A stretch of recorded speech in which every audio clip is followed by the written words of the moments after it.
اللہ اللہ اللہ اللہ اللہ اللہ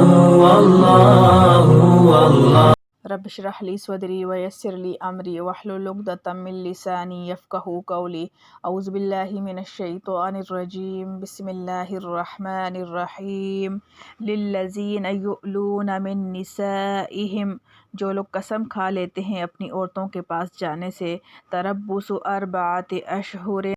ان کے لیے مہلت ہے 4 مہینے کی، فإن فاؤوا فإن اللہ غفور رحیم، پھر اگر باہم مل گئے تو اللہ بخشنے والا مہربان ہے، وَإِنْ عَزَمُوا الطَّلَاقَ، اور اگر ٹھہرا لیا چھوڑ دینے کو، فإن اللہ سمیع علیم، تو بے شک اللہ سننے والا جاننے والا ہے۔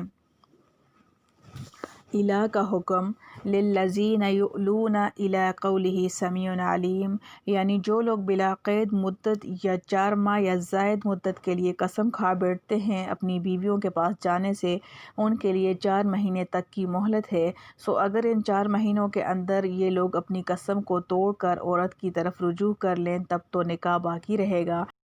اور اللہ تعالیٰ ایسی قسم کو توڑنے کا گناہ کفارہ سے معاف کر دیں گے، اور چونکہ اب بیوی کے حقوق ادا کرنے لگا اس پر رحمت فرما دیں گے۔ اور اگر بالکل چھوڑ ہی دینے کا پختہ ارادہ کر لیا ہے اور اس کے لیے 4 ماہ کے اندر قسم توڑ کر رجوع نہیں کیا تو 4 ماہ گزرتے ہی قطعی طلاق پڑ جائے گی، اور اللہ تعالیٰ ان کی قسم کو بھی سنتے ہیں اور ان کے اس پختہ ارادے کو بھی جانتے ہیں، اس لیے اس کے متعلق حکم مناسب ارشاد فرمایا۔ وَالْمُطَلَّقَاتُ يَتَرَبَّصْنَ بِأَنفُسِهِنَّ ثَلَاثَةَ قُرُوءٍ، اور طلاق والی عورتیں انتظار میں رکھیں اپنے آپ کو 3 حیض تک، وَلَا يَحِلُّ لَهُنَّ، اور ان کو حلال نہیں، أَن يَكْتُمْنَ کہ چھپا رکھیں، مَا خَلَقَ اللَّهُ جو پیدا کیا اللہ نے، فِي أَرْحَامِهِنَّ ان کے پیٹ میں، إِن كُنَّ يُؤْمِنَّ بِاللَّهِ وَالْيَوْمِ الْآخِرِ اگر وہ ایمان رکھتی ہیں اللہ پر اور آخرت کے دن پر، وَبُعُولَتُهُنَّ أَحَقُّ بِرَدِّهِنَّ فِي ذَلِكَ إِنْ أَرَادُوا إِصْلَاحًا، اور ان کے خاوند حق رکھتے ہیں ان کے لوٹا لینے کا اس مدت میں اگر چاہیں سلوک سے رہنا، وَلَهُنَّ مِثْلُ الَّذِي عَلَيْهِنَّ بِالْمَعْرُوفِ، اور عورتوں کا بھی حق ہے جیسا کہ مردوں کا ان پر حق ہے دستور کے موافق، وَلِلرِّجَالِ عَلَيْهِنَّ دَرَجَةٌ، اور مردوں کو عورتوں پر فضیلت ہے، وَاللَّهُ عَزِیزٌ حَکِیم، اور اللہ زبردست ہے تدبیر والا۔ خلاصہ تفسیر، مطلقہ عدت اور مدت رجعت کا بیان۔ والمطلقات یتربصن الی قولہ ان ارادوا اصلاحا، اور طلاق دی ہوئی عورتیں جن میں اتنی صفتیں ہوں، خاوند نے ان سے صحبت یا خلوت صحیحہ کی ہو، ان کو حیض آتا ہو، آزاد ہوں یعنی شرعی قاعدہ سے لونڈی نہ ہوں، اپنے آپ کو نکاح سے روکے رکھیں 3 حیض ختم ہونے تک، اور اس کو عدت کہتے ہیں،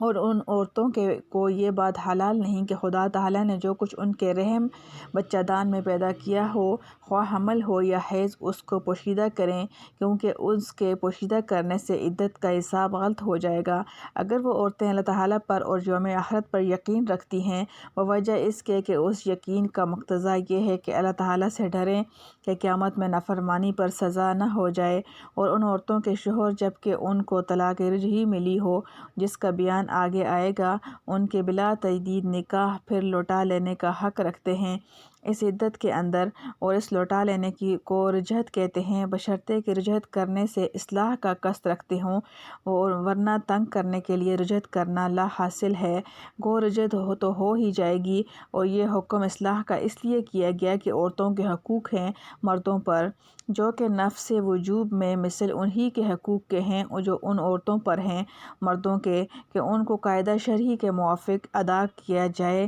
اور اتنی بات ضرور ہے کہ مردوں کا ان کے مقابلہ میں کچھ درجہ بڑھا ہوا ہے، اس لیے ان کے حقوق کی نوعیت عورتوں کے حقوق کی نوعیت سے بڑھی ہوئی ہے، اور اللہ تعالیٰ زبردست حاکم ہیں اور حکیم بھی ہیں۔ مسائل متعلقہ آیت از بیان القرآن۔ نمبر 1، اگر غلبہ شہوت سے حالت حیض میں صحبت ہو گئی تو خوب توبہ کرنا واجب ہے، اور کچھ خیر خیرات بھی دے دے تو زیادہ بہتر ہے۔ نمبر 2، پیچھے کے موقع میں اپنی بیوی سے بھی صحبت کرنا حرام ہے۔ نمبر 3، لاغو قسم کے 2 معنی ہیں۔ ایک تو یہ کہ کسی گزری ہوئی بات پر جھوٹی قسم بلا ارادہ نکل گئی یا نکلی تو ارادہ سے، مگر اس کو اپنے گمان میں صحیح سمجھتا ہے، جیسے اپنے علم و گمان کے مطابق قسم کھا بیٹھا کہ زید آ گیا ہے اور واقعہ میں وہ نہ آیا تھا، یا آئندہ بات پر اس طرح کی قسم نکل گئی کہ کہنا چاہتا تھا کچھ اور بے ارادہ منہ سے قسم نکل گئی، اس میں گناہ نہیں ہوتا اور اس کو اسی واسطے لاغو کہتے ہیں، آخرت میں اس پر مواخذہ نہیں ہوگا۔ اور اس کے مقابلے میں جس پر مواخذہ ہونے کا ذکر فرمایا ہے، یہ وہ قسم ہے جو قصداً جھوٹی سمجھ کر کھائی ہو، اس کو غموس کہتے ہیں۔ اس میں گناہ ہوتا ہے، مگر امام ابو حنیفہ رحمۃ اللہ علیہ کے نزدیک کفارہ نہیں آتا، اور لاغو بالمعنی المذکور میں بدرجہ اولی کفارہ نہیں۔ اس آیت میں انہی دونوں کا بیان ہے جن میں کفارہ نہیں۔ دوسرے معنی لاغو کے یہ ہیں جس پر کفارہ نہ ہو، اور اس کو لاغو اس لیے کہیں گے کہ مواخذہ دنیوی یعنی کفارہ اس پر نہیں آتا۔ اس معنی کے لحاظ سے لفظ لاغو غموس کو بھی شامل ہے کہ اس میں اگرچہ گناہ ہوتا ہے لیکن کفارہ نہیں آتا۔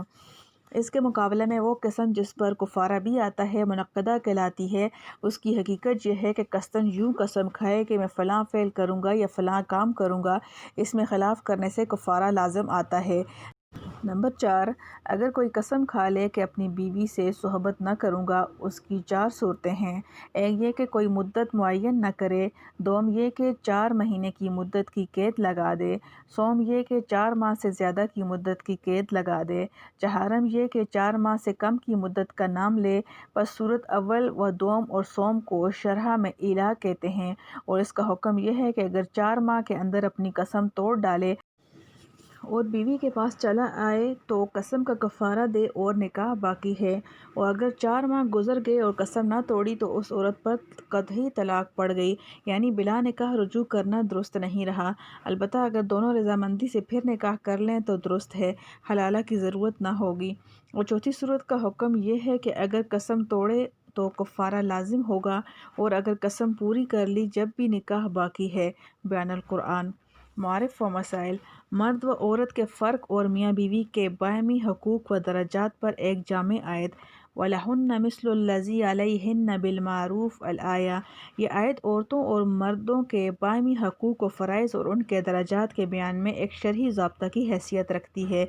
اس آیت سے پہلے اس کے بعد کئی رکوع تک اسی ضابطہ کے اہم جزیات کا بیان ہوا ہے۔ اسلام میں عورت کا موقف، اس جگہ مناسب معلوم ہوتا ہے کہ پہلے عورت کے اس موقف کی کچھ تشریح کر دی جائے جو اسلام نے اس کو عطا کیا ہے، جس کو سمجھ لینے کے بعد یقینی طور پر اس کا اعتراف کرنا پڑتا ہے کہ ایک عادلانہ اور معتدلانہ نظام کا مقتضا یہی تھا، اور یہی وہ مقام ہے جس سے اونچ نیچ یا انحراف انسان کے دین و دنیا کے لیے عظیم خطرہ بن جاتا ہے۔ غور کیا جائے تو دنیا میں 2 چیزیں ایسی ہوتی ہیں جو اس عالم کی بقا اور تعمیر و ترقی میں عمود کا درجہ رکھتی ہیں، ایک عورت، دوسرے دولت۔ لیکن تصویر کا دوسرا رخ دیکھا جائے تو یہی دونوں چیزیں دنیا میں فساد و خون ریزی اور طرح طرح کے فتنوں کا سبب بھی ہیں، اور غور کرنے سے اس نتیجے پر پہنچنا کچھ دشوار نہیں کہ یہ دونوں چیزیں اپنی اصل میں دنیا کی تعمیر و ترقی اور اس کی رونق کا ذریعہ ہیں، لیکن جب کہیں ان کو اپنے اصلی مقام اور موقف سے ادھر ادھر کر دیا جاتا ہے تو یہی چیزیں دنیا میں سب سے بڑا زلزلہ بھی بن جاتی ہیں۔ قرآن نے انسان کو نظام زندگی دیا ہے، اس میں ان دونوں چیزوں کو اپنے اپنے صحیح مقام پر ایسا رکھا گیا ہے کہ ان کے فوائد و ثمرات زیادہ سے زیادہ حاصل ہوں اور فتنہ و فساد کا نام نہ رہے۔ دولت کا صحیح مقام، ان کے حاصل کرنے کے ذرائع اور خرچ کرنے کے طریقے اور تقسیم دولت کا عادلانہ نظام، یہ ایک مستقل علم ہے جس کو اسلام کا معاشی نظام کہا جا سکتا ہے۔ اس کا بیان انشاءاللہ کسی اور موقع پر ہوگا۔ احقر کا مطبوعہ رسالہ تقسیم دولت بھی ضروری اشارات کا کام دے سکتا ہے۔ اس وقت عورت اور اس کے حقوق و فرائض کا ذکر ہے۔ اس کے متعلق آیت مذکورہ میں یہ ارشاد فرمایا گیا ہے کہ جس طرح عورتوں پر مردوں کے حقوق ہیں جن کی ادائیگی ضروری ہے، اسی طرح مردوں پر عورتوں کے حقوق ہیں جن کا ادا کرنا ضروری ہے۔ ہاں اتنا فرق ضروری ہے کہ مردوں کا درجہ عورتوں سے بڑھا ہوا ہے، اور تقریباً یہی مضمون سورہ نساء کی آیت میں اس طرح آیا ہے، الرجال قوامون علی النساء بما فضل اللہ بعضهم علی بعض وبما انفقوا من اموالہم، یعنی مرد حاکم ہیں عورتوں پر اس واسطے کہ بڑھائی اللہ نے دی ایک کو ایک پر،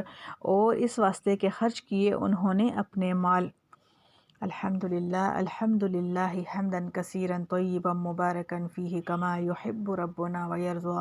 ربنا ظلمنا انفسنا وان لم تغفر لنا وترحمنا لنکونن من الخاسرین۔